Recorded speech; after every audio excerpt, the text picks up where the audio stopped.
Hello, welcome to digital Chanakya. आज जो मैं ये वीडियो बना रहा हूँ ये स्मॉल बिजनेस ओनर्स के लिए है। जैसे कि त्यौहार आ रहे हैं और लोग मार्केट में बोल रहे हैं कि धंधा इस बार उतना नहीं हो रहा है, तो आपको मालूम होना चाहिए कि जो ऑनलाइन जो स्टोर्स हैं, फ्लिपकार्ट, अमेज़ॉन, बाकी जो ऑनलाइन स्टोर हैं, इनमें पिछले 3-4 सालों में सबसे ज़्यादा सेल जो हुई है वो अभी के बिग बिलियन डे में जो हुई, अभी नवरात्रि में वो हुई।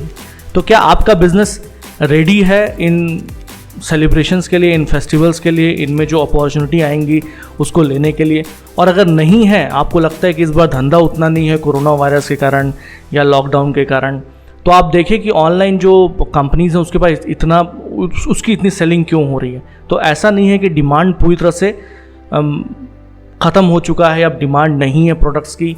हाँ, ऐसा ज़रूर है कि आप रेडी हैं कि नहीं उस डिमांड को कैप्चर करने के लिए। और अगर आप रेडी नहीं हैं तो क्या कारण है कि लोग ऑफलाइन नहीं लेना चाह रहे? सिर्फ कोरोना वायरस एक कारण है जो लोग ऑफलाइन नहीं लेना चाहते या आपके शॉप में नहीं आना चाहते, या और भी कोई कारण है कि आप रेडी नहीं हो पा रहे हैं ऑनलाइन बिजनेस से कंपटीशन करने के लिए, उनसे कम्पीट करने के लिए? तो जैसा कि अब मैंने बताया कि पिछले 3-4 सालों में सबसे ज़्यादा जो ऑनलाइन सेल इन किसी फेस्टिवल सीजन में हुई है वो अभी नवरात्रि के वक्त हुई है। 35,000 करोड़ से ऊपर का सेल हुआ है नवरात्रि में। जो मेजर ई कॉमर्स कंपनी है उनसे फ्लिपकार्ट में एक सेकंड में 100 से ज़्यादा ऑर्डर हुए हैं 16 से 21 तारीख के बीच में, एक सेकंड में 100 से ऊपर के ऑर्डर। तो क्या कारण है कि लोग ऑफलाइन ले रहे हैं और ऑनलाइन नहीं ले रहे हैं? छत्तीसगढ़ में भी आप देखेंगे कि ऑनलाइन जो कंपनी की डिलीवरी है, आपके घर के सामने बगल में ऑफिस में डिलीवरी बॉय आ रहे हैं, सामान दे रहे हो, जा रहे हैं, लेकिन आपके दुकान से शॉपिंग नहीं हो रही है। लोग आपके दुकान में नहीं आ रहे, आपके शॉप में नहीं आ रहे। आपको लग रहा है कोरोना के कारण लोग मेरे स्टोर में नहीं आ रहे। आप ये नहीं समझ पा रहे हैं, जो पुराने स्मॉल बिजनेस ओनर हैं या जो स्मॉल बिजनेस बहुत साल पहले शुरू किए थे, उनको ये समझ नहीं आ रहा है कि जो इन्वायरमेंट है बिजनेस का और जो परचेसिंग बिहेवियर है कंज्यूमर का, वो पूरी तरह से बदल चुका है। अब पहले जो बिहेवियर था कंज्यूमर का वो अब नया नहीं है। बिहेवियर जो कंज्यूमर का लेने का तरीका है वो बदल चुका है। कंज्यूमर अब प्रोडक्ट लेने से पहले उसकी इन्फॉर्मेशन लेता है, प्रोडक्ट लेने से पहले उसके रिव्यूज़ लेता है। जो ऑफलाइन परचेज भी हो रही है, जैसे मान के चले कार ले रहा है कोई या मोबाइल ले रहा है, तो अगर आपके दुकान से भी ले रहा है तो पहले सेल्समैन का बहुत ही पावर होता था कि सेल्समैन बोलता था ये अच्छा है, ये ख़राब है।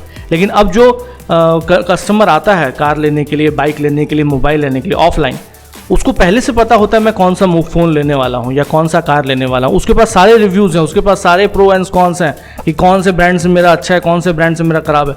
क्योंकि वो कंज्यूमर जो है ऑनलाइन वो प्रोडक्ट को खरीद चुका है अपने मन में, उसके रिव्यूज़ से, उसके ब्लॉग से, उसके बारे में पढ़ के, उसके बारे में इंफॉर्मेशन से, उसके स्टॉक से, उसके कलर से, ही नोज़ एवरीथिंग। वो बस दुकान में अगर लेता भी ऑफलाइन, अगर आपके पहचान से या घर के पास से, या कार ऑनलाइन नहीं उतना बिक रही, तो अगर वो ऑफलाइन लेता भी है तो वो पहले ही ऑनलाइन ले चुका है उस चीज़ को, वो पहले ही विचार बना चुका है, वो पहले ही सोच चुका है कि मेरे को ये चीज़ लेना है, ये अच्छी।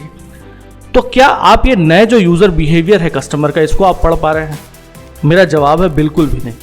क्योंकि जितने भी जो ऑफलाइन रिटेलर हैं वो कंप्लेन ज़्यादा कर रहे हैं बनस्पत की वो कम्पीट करें ऑनलाइन कंपनीज़ के साथ। ऑनलाइन कंपनी के प्रोडक्ट क्यों बिकते हैं? ऑनलाइन कंपनी के प्रोडक्ट बिकते हैं क्योंकि कन्वीनियंस देते हैं। कन्वीनियंस के साथ साथ वो अवेयरनेस बढ़ाते हैं अपने कस्टमर की, अपने कस्टमर एजुकेट करते हैं, उनके कस्टमर को सब बताते हैं कौन सा प्रोडक्ट क्या है, कौन सा प्रोडक्ट कैसा है, कौन सा प्रोडक्ट का रिव्यू कैसा है, किसमें कब उनका डिस्काउंट आ रहा है, कब उनका कोई ऑफर चल रहा है। आप अपने कस्टमर को कुछ नहीं बताते। आपके पास वो प्रोडक्ट होगा, सेम प्रोडक्ट आपके पास सस्ते में होगा उससे, लेकिन आपके कस्टमर को पता ही नहीं कि आपके दुकान में मेरे को सस्ते 100 रुपये कम में मिल जाएगा। क्योंकि आप अपने कस्टमर को एजुकेट ही नहीं कर रहे, आप अपने कस्टमर को बता ही नहीं रहे। मैं सुबह उठता है कोई आदमी, उसके फ़ोन में मंत्रा का मेल रहता है, अमेज़ॉन का मैसेज रहता है, दूसरे कंपनीज़ के मैसेज, ईमेल, ऐप्स के नोटिफिकेशंस सारे रहते हैं। उसको सब पता है कि मेरा ये टी शर्ट है, इसे इतने स्टॉक है, कल कोई इसका डिस्काउंट मिलने वाला है, परसों डिस्काउंट ख़त्म हो जाएगा। सारे इन्फॉर्मेशन है उसके पास। अगर वो गलत इन्फॉर्मेशन है, सही इन्फॉर्मेशन है, उसके पास है इन्फॉर्मेशन। ये बड़ी बात है। आपके पास आपके दुकान की, आपके पास क्या स्टॉक है, आपके पास कौन से ऑफर चल रहे हैं आपके शॉप में, कब आपका क्लियरेंस सेल हो रहा है, आपके कौन से प्रोडक्ट के कितने स्टॉक रखे हुए हैं, किसी को कुछ नहीं पता। तो ये ह्यूमन बिहेवियर है कि जिस चीज़ को हम जानते हैं, जिस चीज़ को हम जिसके बारे में हमको नॉलेज होता है हम उसके पास पहले जाते हैं।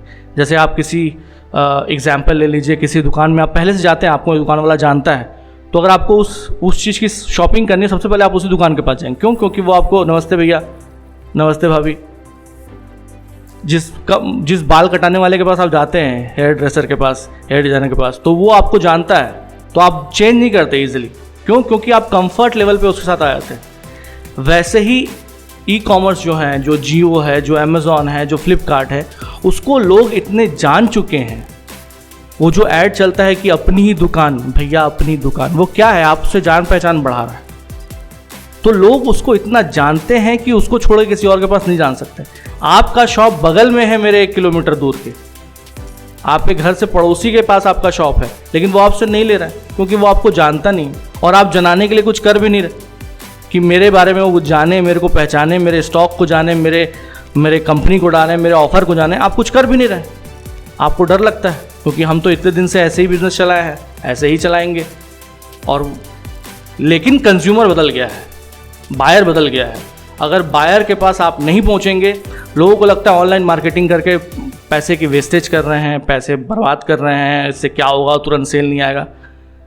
ये प्रोसेस है, पहले दिन से सेल नहीं आता है, पहले दिन से कोई आपको नहीं जान जाता है। आपको उसको बार बार इन्फोर्स करना पड़ता है, अपने बारे में बताना पड़ता है, आपको मेल बताना पड़ता है, आपको वेबसाइट रहना पड़ता है, आपको वेबसाइट में प्रोडक्ट रहने पड़ते हैं। वो प्रोडक्ट को देखेगा, उसको समझेगा, आप समझोगे कि उसको ये प्रोडक्ट पसंद है, उसको बार बार उसका ऐड दिखाओगे, फिर वो ख़रीदेगा, उसमें उसको ऑफ़र दिखेंगे, तब वो आपसे लेगा, आपके ऑफलाइन में आके लेगा। लेकिन पहले उसको आपको ऑनलाइन बेचना पड़ेगा। अगर आपका ऑफलाइन स्टोर भी है तो पहले उसके मन में वो चीज़ आपको ऑनलाइन सेल करना पड़ेगा, तभी वो आके ऑफलाइन लेगा। यही नया जो बायर बिहेवियर है, कस्टमर का नया जो बिहेवियर है, वो यही है। अगर आप उसको ऑनलाइन नहीं सेल कर सकते तो वो आपसे ऑफलाइन भी परचेज नहीं करेगा। उसको पहले से पता है मेरे को किस कलर का टी शर्ट लेना है, कैसे पैटर्न में लेना है। आपके इन स्टोर सेल्स पर्सन की वैल्यू अब उतनी नहीं रही पहले जैसी, और आगे चल के वो और भी कम होते जाएगी। तो बी प्रिपेयर, अपने आप को इसके लिए प्रिपेयर करिए आप लोग, वरना आप सोचते रहेंगे कि सारा धंधा हमारा अमेज़ॉन खा गया। आप कभी ये नहीं सोचेंगे कि आपने क्या किया उससे कम्पीट करने के लिए। तो अगर आपको ये ब्लॉग अच्छा लगा तो please share with your friends. अगर आपको कुछ सजेशन है, मैंने कुछ गलत कहा तो प्लीज़ वो भी मुझे बताइए, उसके बारे में मैं क्लैरिफिकेशन आगे देना चाहूँगा। और अपने आप को मजबूत करें। जो ऑनलाइन है, जो दुनिया बदल रही है, जो कंपनीज बड़े बड़े आ गए, उनके पास बहुत सारी पूंजी हैं, उनको हम बदल नहीं सकते।